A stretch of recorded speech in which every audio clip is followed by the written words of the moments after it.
laminator. Since filming this video, I have received a thermal laminator and self-adhesive sheets, and I think they're great. I'll go ahead and link them below.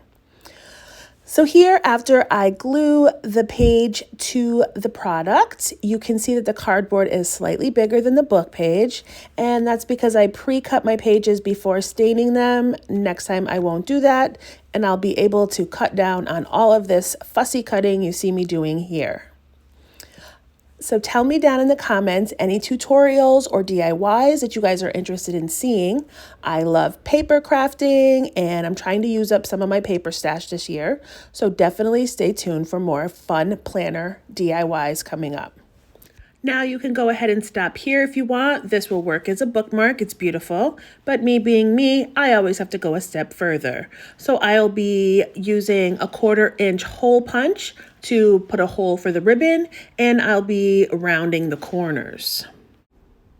After I round the corners, I'm going to head and grab some twine that I purchased at the $1.25 store. It's just some baker's twine from the crafting corner. I'm using twine here instead of ribbon. I cut 4 pieces about 8 inches long, folded it in half, and looped it through the hole. There's tons of different style of tassels that you could make. I feel this is the most basic and easiest style. Here you will see that I am twisting the twine so I can fit all 4 pieces through the hole together.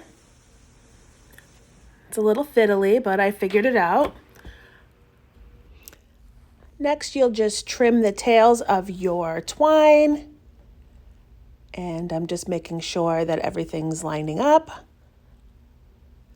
Next thing I'll do is grab some glue and just leave one small dot at the base of the twine to ensure that my twine doesn't move.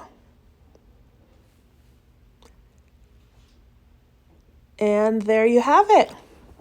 Bookmark style number 1 is complete.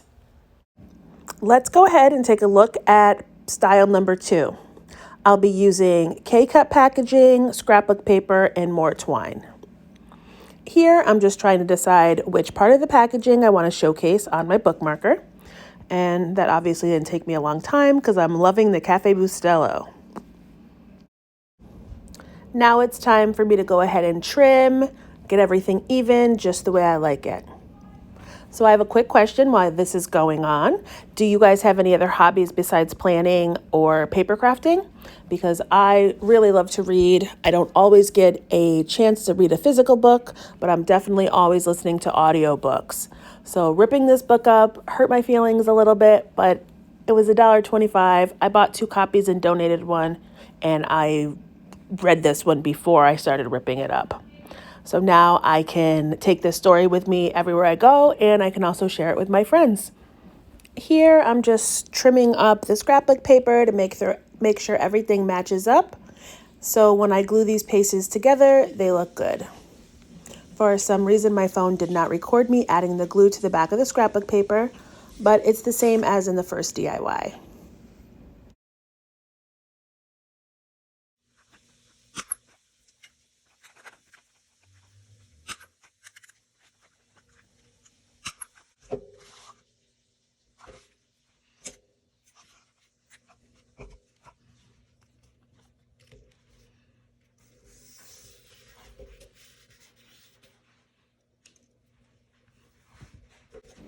And there you have it. DIY number 2 is finished.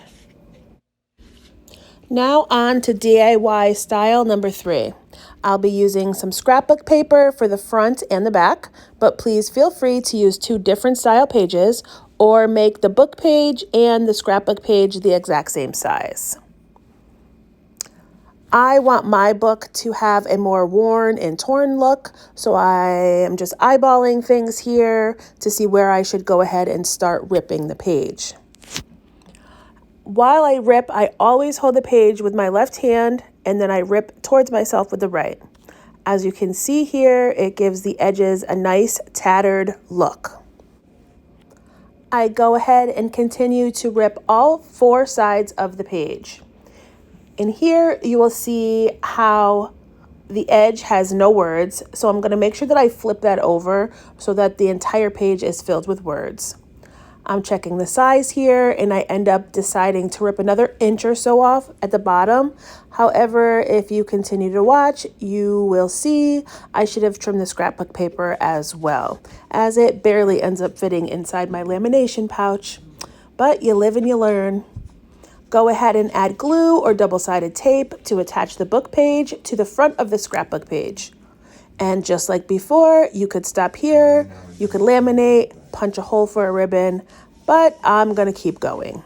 So I go ahead and I trim down my scrapbook paper and I glue the back sides of the scrapbook paper together before laminating, punching a hole, and rounding the corners and adding a ribbon.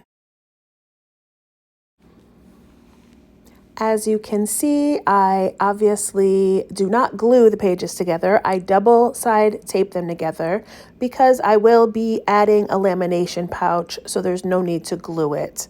One piece of tape would have been enough. Here you'll see I'm going into a Glam Girl Happy Planner sticker book because I think that these color stickers match perfect with the paper that I chose. And I'm just going to quickly decorate this side of the bookmark with a few stickers.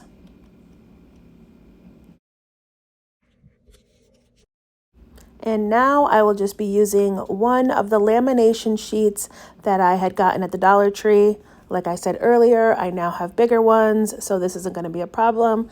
Just make sure that you measure your paper and your pouches that you have.